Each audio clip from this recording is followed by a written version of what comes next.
ஓமையினா தான் சொல்ல வந்த கருத்தை ஒரு பொருள் மேல வைத்து அந்த பொருள் அவர்களுக்கு புரிகிறாப்புல இருக்கணும். இயேசு கிறிஸ்து பெரும்பாலும் தன்னுடைய ஓமையை மேய்ப்பன் மூலியமாக அல்லது மீனவர் மூலியமாக அல்லது விவசாயி மூலியமாக இப்படியாக சொல்லுகிறத பார்க்கலாம். இங்கே மேய்ப்பனை பயன்படுத்துறத பார்க்கலாம். இந்த ஓமை கூறும்போது அநேக ஜனங்கள் இருந்தாங்க.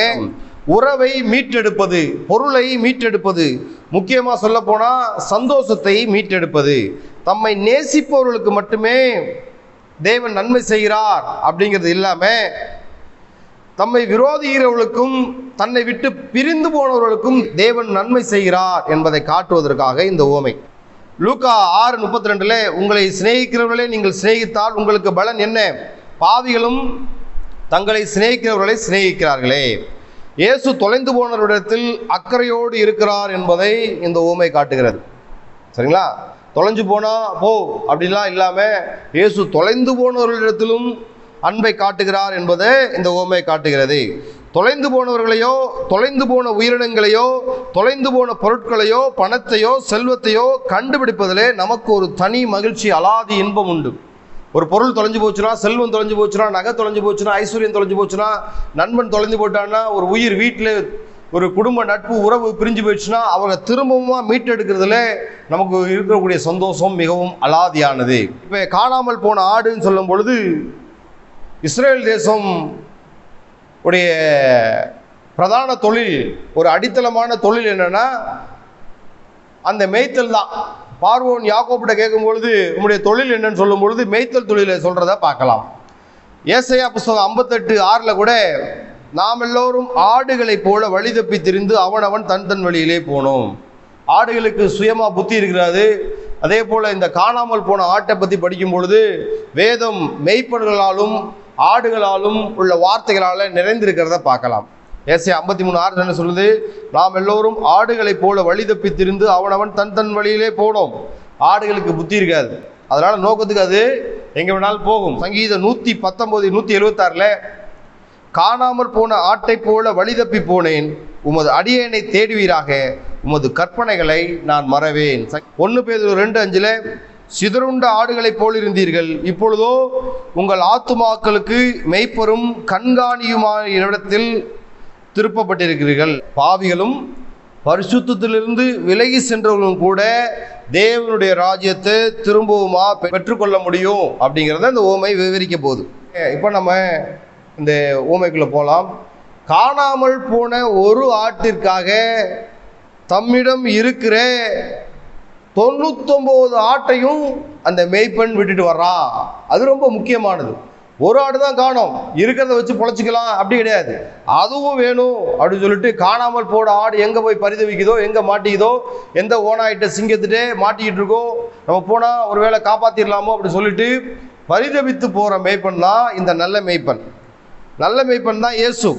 யோவான் 10:11 நானே நல்ல மேய்ப்பன், நல்ல மேய்ப்பன் தன் ஆடுகளுக்காக தன் ஜீவனை கொடுக்கிறான். யோவான் 10:13 கூலிக்காக வேலை செய்கிறவனானபடியால் ஓடி போகிறான், ஆடுகளுக்காக அவன் கவலைப்படான். கூலிக்கு வேலை செய்கிறவங்களும் உண்டு, சொந்தமாக ஆடு மேய்க்கிறவங்களும் உண்டு. கூலிக்கு வேலை செய்கிறவங்களோட சொந்தமாக ஆடு மேய்க்கிறவங்களுக்கு ஆடுகள் மேலே பாசம் ஜாஸ்தி. அதான் பாருங்க, யாக்கோபு ஆட்டை நோக்கத்துக்கு மேய்ச்சான், ஆனால் தாவீது நோக்கத்துக்கெல்லாம் மேய்க்கல.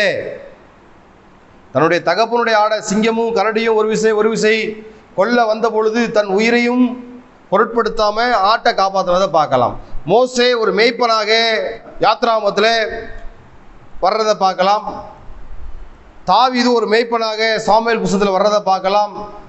மோசேயை விட தாவீதை விட நான் நல்ல மேய்ப்பன் அப்படிங்கிறார் இயேசு. அங்க பழைய ஏற்பாட்டில் பிதா மேய்ப்பனாக இருக்கிறார், கர்த்தர் என் மேய்ப்பராக இருக்கிறார், நான் தாழ்ச்சி அடையேன், தாவீது சொல்றதை பார்க்கலாம். பழைய ஏற்பாட்டில் பிதா மேய்ப்பனாக இருக்கிறார், புதிய ஏற்பாட்டில் ஏசு சொல்றாரு நானே நல்ல மேய்ப்பன், நானே நல்ல மேய்ப்பன் அப்படின்னு சொல்றதை பார்க்கலாம். மேய்ப்பனுக்குரிய அடையாளங்கள் என்ன அப்படின்னா, ஆடுகள் மேலே கவனம் பிசகாமல் இருக்கணும். யோவான் 10:15 நான் என்னுடையவர்களை அறிந்தும் என்னுடையவர்களால் அறியப்பட்டும் இருக்கிறேன், ஆடுகளுக்காக என் ஜீவனையும் கொடுக்கிறேன். நல்ல மேய்ப்பன் சொல்லும்போது வேதம் அநேக நல்ல விஷயங்களை சொல்றதை பார்க்கலாம்.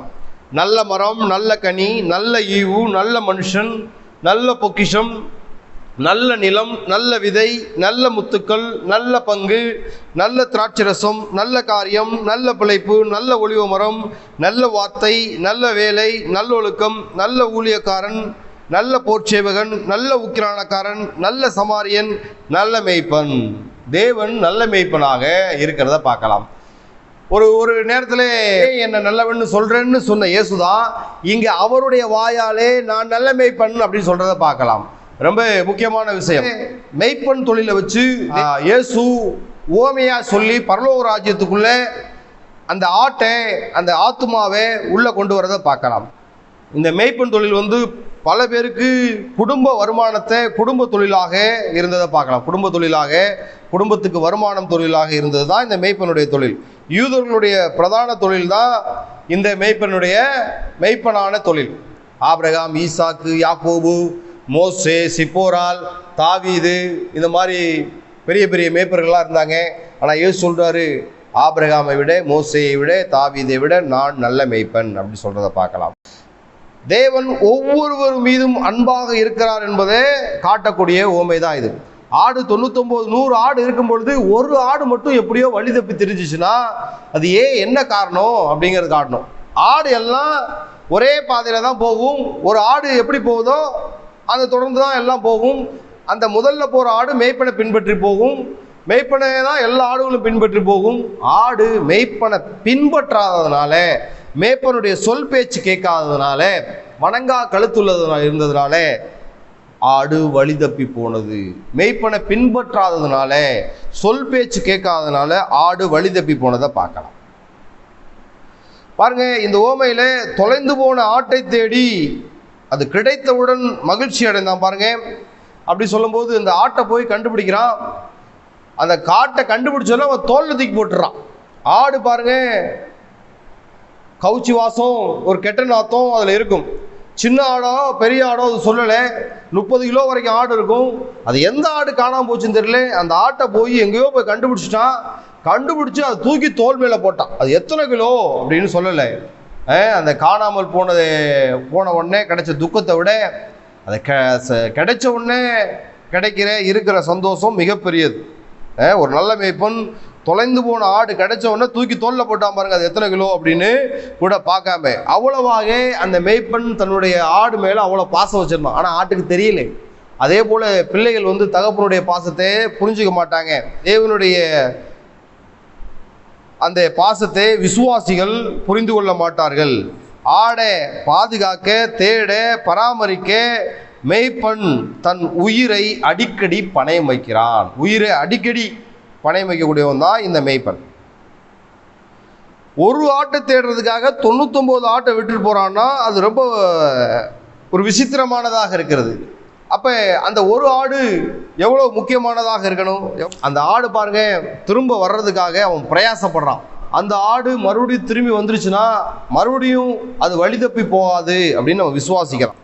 இந்த லூக்கா 15ஆம் அதிகாரத்தில் பார்த்தீங்கன்னா, உங்களில் ஒரு மனுஷன் 100 ஆடுகளை உடையவனாக இருந்து அவைகளில் ஒன்று காணாமல் போனால் 99 ஆடுகளையும் வனாந்தரத்திலே விட்டு அப்படின்னு லூக்காவில் போட்டிருக்கோம். மத்தேயுவிலே மலைகளிலே விட்டுன்னு போட்டிருக்கோம். ஒரு ஆட்டை தேடி போகிறத பார்க்கலாம்.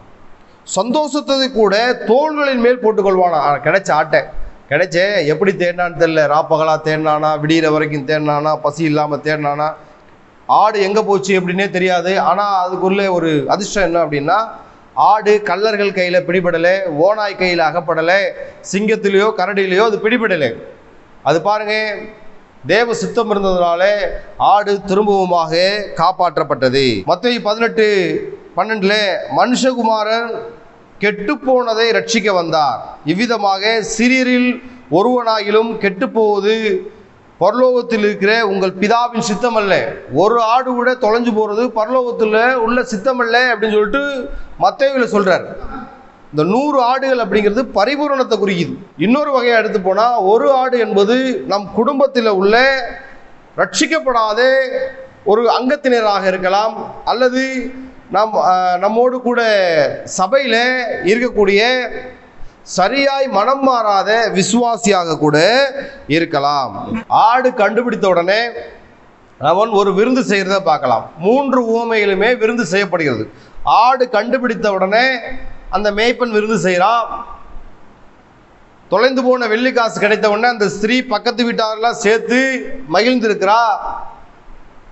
அடுத்து அந்த இளையகுமாரனுடைய தகப்பன் ஒரு கொழுத்த கன்று அடித்து விருந்து செய்கிறத பார்க்கலாம். கிடைக்கும் பொழுது அவ்வளவாக உரிமையாளர் மகிழ்ச்சி அடைகிறத பார்க்கலாம். சரிங்களா? இதில் குறிப்பிடப்பட வேண்டிய விஷயம் என்னன்னா, மெய்ப்பண்ணுங்கிற வார்த்தை இருக்காது. இதில் ஒருவன் அப்படிங்கிறதா இருக்கும். ஒருவன்கிறதா இருக்கும். ஏன்னா அந்த மெய்ப்பன் அப்படிங்கிறது ரொம்ப முக்கியமான வார்த்தை. ஏசாயாவிலும் எரேமியாவிலும் தேவன் இந்த மெய்ப்பன்கிற வார்த்தையை பயன்படுத்தி மெய்ப்பனாக தேவனையும் ஆடுகளாக இஸ்ரேல் ஜனத்தையும் சொல்றதை பார்க்கலாம். ஏசாயா 40:11 மெய்ப்பனை போல தன்னுடைய மந்தையை மேய்ப்பார்னு போட்டிருக்கும். எரேமியா 31:10 ஒரு மெய்ப்பன் தன் மந்தையை காக்கும் வண்ணமாக அப்படின்னு போட்டிருக்கும். எசேக்கியேல் 34ஆம் அதிகாரத்தில் ஃபுல்லாக படிச்சிங்கன்னா ஒரு மெய்ப்பன் எப்படி இருக்கணும். அப்போ ஏசாயா, எரேமியா, எசேக்கியேல் இந்த 3 பேரும் பெரிய தீர்க்கதரிசிகள். பெரிய தீர்க்கதரிசிகள் அனைவரும் தேவனை ஒரு மெய்ப்பனாகவும் இஸ்ரவேல் ஜனத்தை ஆடுகளாகவும் பாவித்து பேசுகிறத பார்க்கலாம். அவங்களுக்கு உள்ள மறைமுக கட்டளை என்னன்னா, ஒரு மெய்ப்பன் ஆட்டை தொலைக்கூடாது.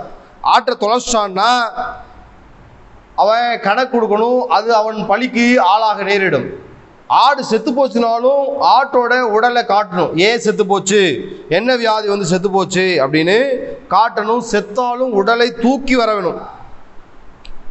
இந்த ஆடு, தொலைந்து போன ஆடு தனக்குத்தானே உதவி செய்து கொள்ள முடியாது. அதே போல தொலைந்து போன விசுவாசி தனக்குத்தானே பேசிக்கொண்டு தனக்குத்தானே ரட்சிப்பை அவன் ஏற்படுத்தி கொள்ள முடியாது. மெய்ப்பன் அவனுக்கு உதவி செய்ய வேண்டும். ஆடு சுத்தமா இருக்காது. வெளியே போயிடுச்சு அப்படின்னா, உள்ள இருக்கும் போதே அநேக விசுவாசிகள் சுத்தமா இருக்க மாட்டாங்க. இதுல வெளியே போயிடுச்சுன்னா ஆட்டோடைய அந்த நாற்றம் இன்னும் அதிகமாயிரும். அந்த ஆடு கிடைச்சாலும் அந்த மேய்ப்பன் அதை தன்னுடைய தோளின் மேலே எடுத்து போட்டுக்கொள்ள வேண்டும். தோளின் மேலே எடுத்து போட்டுக்கொள்கிறத இங்கே பார்க்கலாம். சரிங்களா? அப்போ காணாமல் போன ஆடு அப்படிங்கும்போது தேவனை விட்டு தூரமாய் போன விசுவாசிகள். இப்போ பார்த்தீங்கன்னா பாவம் செய்து தேவனை விட்டு எல்லாம் தூரமாக போகிறாங்க. மூலமொழியில் பாவம் என்கிற வார்த்தைக்கு இப்படியாக அவர்கள் விளக்கம் கொடுக்குறாங்க. பாவம் என்றால் குறி தவறுவது. பாவம் என்றால் குறி தவறுவது. தேவன் உங்களை எதற்காக படைத்தாரோ அந்த காரியத்திலிருந்து நீங்கள் விலகி போகிறீங்க. அதுதான் பாவத்திற்கான ஒரு அர்த்தத்தை கொடுக்குது. இப்போ பார்த்தீங்கன்னா பரிசேயரும் சதிசேயரும் இந்த மேய்ப்பர்களே, ஆடுகளை, குறிப்பாக ஆடுகளை புறக்கணிக்கிறத பார்க்கலாம். இயேசு இந்த ஓமையிலே தன்னை இரட்சகராக மெய்ப்பராக வெளிப்படுத்துகிறார். பாருங்க, ஆடு தன்னுடைய மூடத்தனத்தினாலே தொலைந்து போனது மந்தையை விட்டு. மனிதன் தான் பாவம் செய்தது நிமித்தமாக அவன் சபையை விட்டு தொலைந்து போகிறத பார்க்கலாம். சரிங்களா? இந்த ஓமையிலே ஆடு கிடைச்ச உடனே மேய்ப்பன் மட்டும் சந்தோஷப்படலை, ஆடும் தான் சந்தோஷப்பட்டிருக்கும்.